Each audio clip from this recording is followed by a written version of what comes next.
What's going on everyone? Welcome to the last tutorial in the SQLite series. So up to this point we have covered pretty much everything that you need to know about Python and SQLite. Now that we know the SQL commands, we can go ahead and build something, and that will help you understand how you can actually use these commands when you're going to build an application. We are going to build an expense tracker or expense manager. You can call it whatever you want. So I'll be using idle as we're using idle for the previous tutorials in the series, but feel free to use any other IDE if you want. So let's get started, and the first thing we need is a connection with the database, and to create a connection we'll first need to import SQLite 3. So let's do that. So import SQLite 3 and let's create the connection, and we'll name the database expenses, so expenses.db. And now the next thing to do is create a cursor. So c equals con.cursor. So now we have the connection to the database and we also have the cursor. So now we can go ahead and create the table, and to create the table we'll define a separate function. So let's say def create, so c.execute, and if you recall the SQL query to create the table, it was create table if not exist, and then the table name, so let's say expenses, and inside the round brackets we define the columns. So the first column in the table will be date, and we are going to generate these dates automatically, and it will be of type text. The second column will be expenses, and it will also be of type text. The next column will be amount, so the amount you spent on the expense, and it will be of type real. And the last column we'll add is total, and it will also be real. So inside the total column we are going to calculate and then store the total amount spent by the user. So if we try to visualize the table, it would look something like this. So first we have the date column, so let's say the date is 22/21, and the expenses, let's say electricity bill, so e-bill. So the amount spent was 100 rupees, and this is the only amount in the table, so the total will also be equal to 100. Now for the second entry in the database, let's say the date is same, so 22/21, and let's say you paid for burgers and the amount was 10. So now the total will be 100 plus 10, so 110. And let's say we make another entry on the same date, so 22/21, and we paid for books and the amount was, let's say, 20. So now the total will be 100, 10 and 20, so 130. So this is the basic structure of our table, and this is how we are going to calculate the total column. So I hope I made it clear how we are going to store the data inside the table and also the total column. So now we can go ahead and commit our changes. So let's say con.commit. So now we have the database and we also have the table. So now we can insert data into the table, and to do that we are going to create another function. So let's say def data entry. So inside the table the first column is date, and as I said we are going to generate the date automatically, and to do that we are going to use the datetime module. So let's go ahead and import the module. So from datetime import datetime. I know this looks a bit confusing, but this is how you import the datetime module. And inside the data entry function, let's create a variable date, and it will be equal to datetime.now dot date, and we'll also convert this to a string.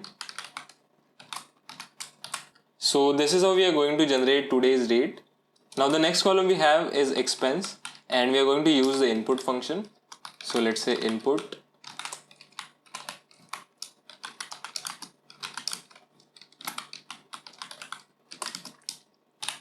and we'll do the same for amount.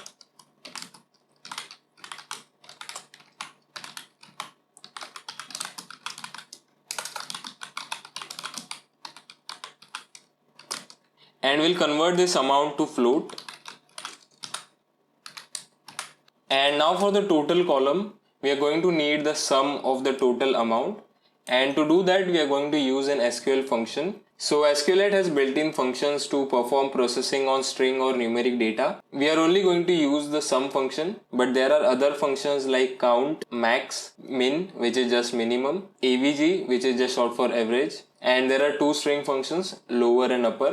So I will leave the links in the description below, but this is how you're mostly going to use them. So c.execute and then select sum, and then inside the round brackets you pass the column. So we want the sum of the amount column, so amount from and the table name. So this is how you're mostly going to use functions. So instead of sum, let's say you want to know the maximum in the amount column, so we can just type max, and then we can get the maximum value in the amount column. So for now we are going to use the sum function, and now we can go ahead and copy the data inside the total variable. So total equals c dot fetch 1. Now let's print the total variable and see what it displays, and let's call the functions. So create and then data entry. So let's run the code. Let's say the expense was ASD, amount was 100, and inside the total variable we get a tuple of none. So this is because we don't have any data inside the table, and therefore the select query returns none, but the value we get is inside a tuple. So we can use indexing to get rid of the tuple. So let's say 0, and let's run this again. And now you can see we are able to print none without the tuple. So when we don't have anything inside the table, total is equal to none. And for the first entry inside the table, total will be equal to amount. So we can check if total equals none.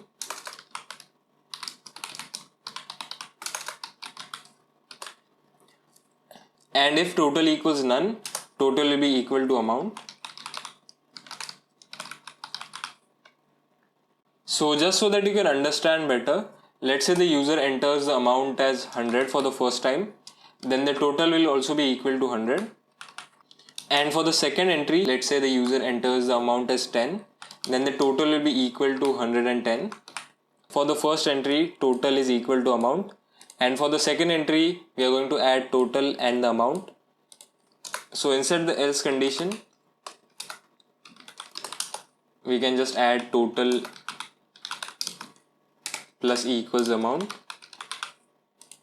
So this code takes care of all the calculations for the total column, and now we can go ahead and insert the data into the table.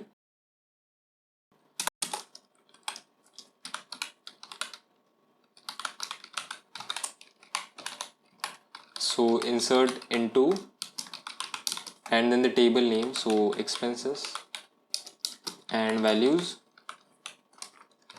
and we are going to use variables, so question marks,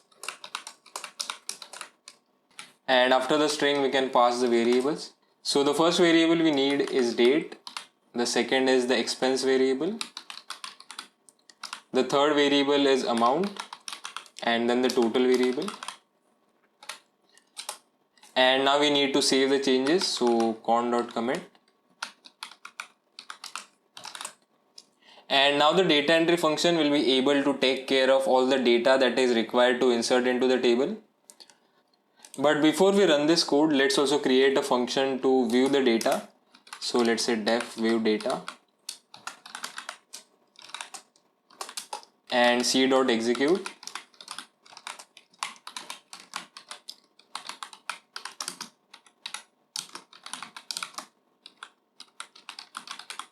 Select star from expenses, and to print the data we are going to use the pretty table module. So let's import that. So from pretty table, import from db cursor, and then we can go ahead and call this function.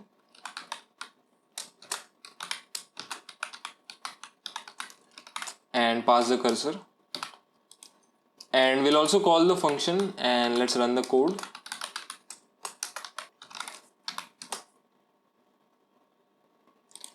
So let's say the expense is electricity bill, so e-bill.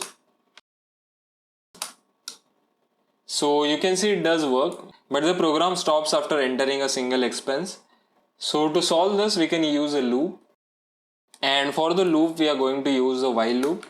So while true, and this will be an infinite loop, and inside the loop, let's say we give the user some choices.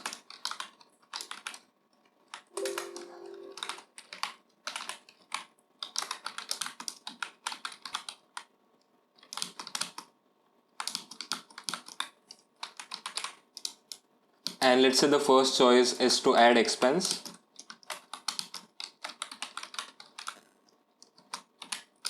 and the second choice will be to display the table. So let's say view data, and the last option we'll have is to exit.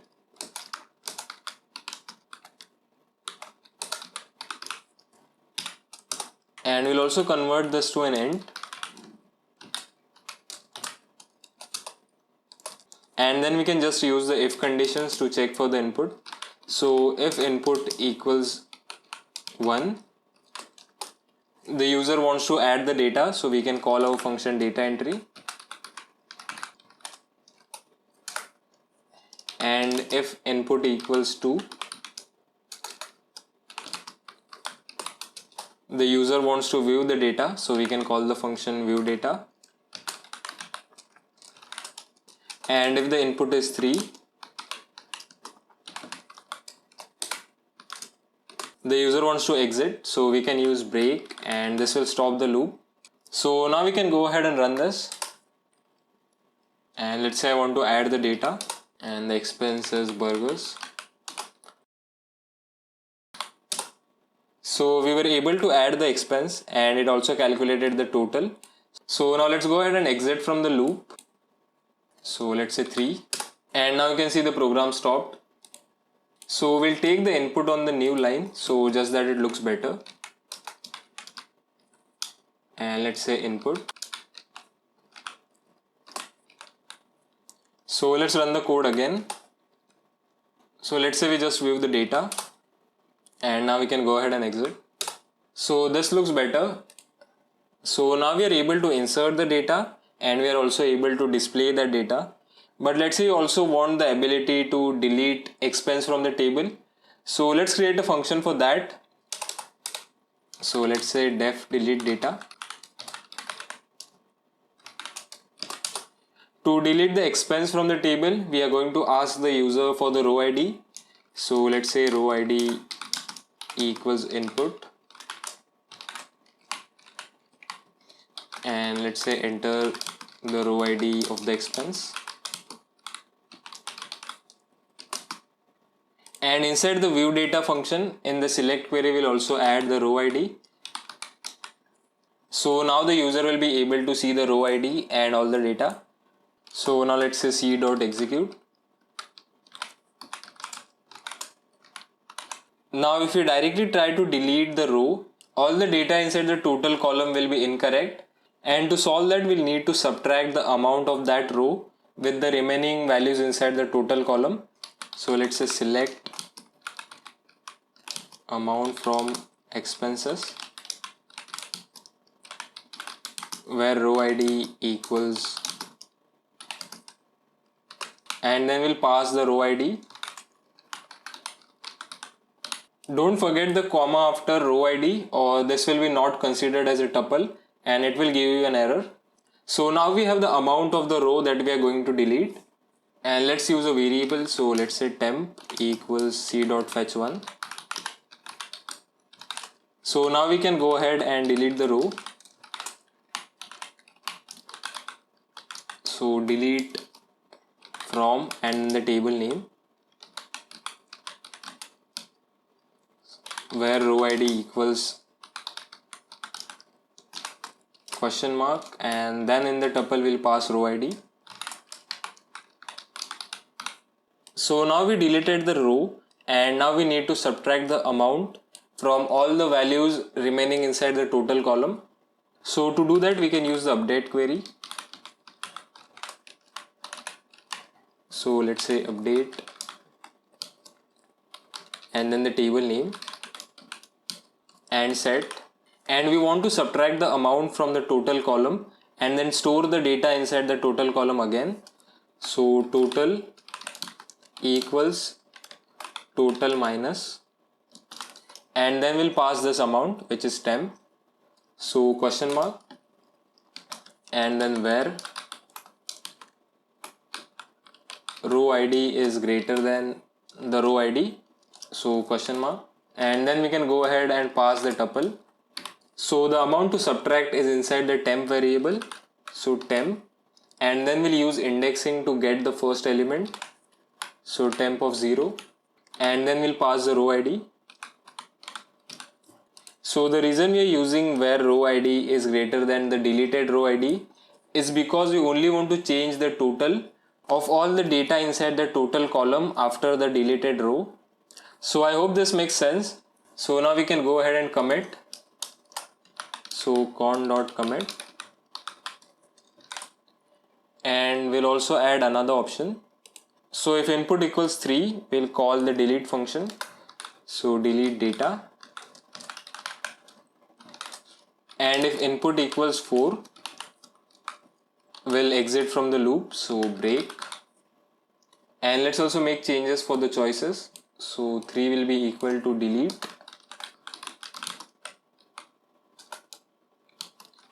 a row, and 4 will be equal to exit.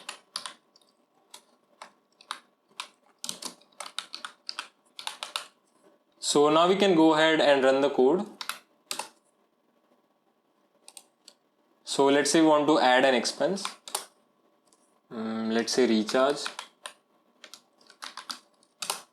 Let's say the recharge was 300, and let's say we want to view the data. So it added the third entry into the table, and now let's say we want to delete the burgers entry, and the row ID for burgers is 2. So before we delete the row, let's look at the total column. So before the burgers entry, the total is equal to 1000, and when we'll delete the burgers entry, the total after that entry is 1400. So when we delete this row, we'll need to subtract 100 from all the remaining totals, and that is what the update query inside our code does. It subtracts the amount from all the remaining totals. So let's run this, press enter, and let's view the data. And now you can see the total is 1300. So we were able to subtract 100, which was the amount for the burgers. So now let's exit from the loop, so 4.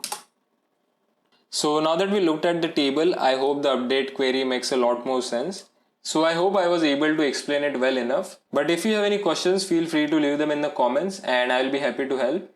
So this is the expense tracker or manager, you can call it whatever you want. If you want, you can add some more features, feel free to experiment with the code. And we also looked at SQLite functions, but we only covered the sum function. But as I said, there are other functions as well. I will leave a link in the description if you want to know more about the functions. So that's going to be all for this tutorial, and this is also the end of the series. If you have any questions, feel free to leave them in the comments below. And as always, thanks for watching, subscribe if you liked it, and see you guys until next time.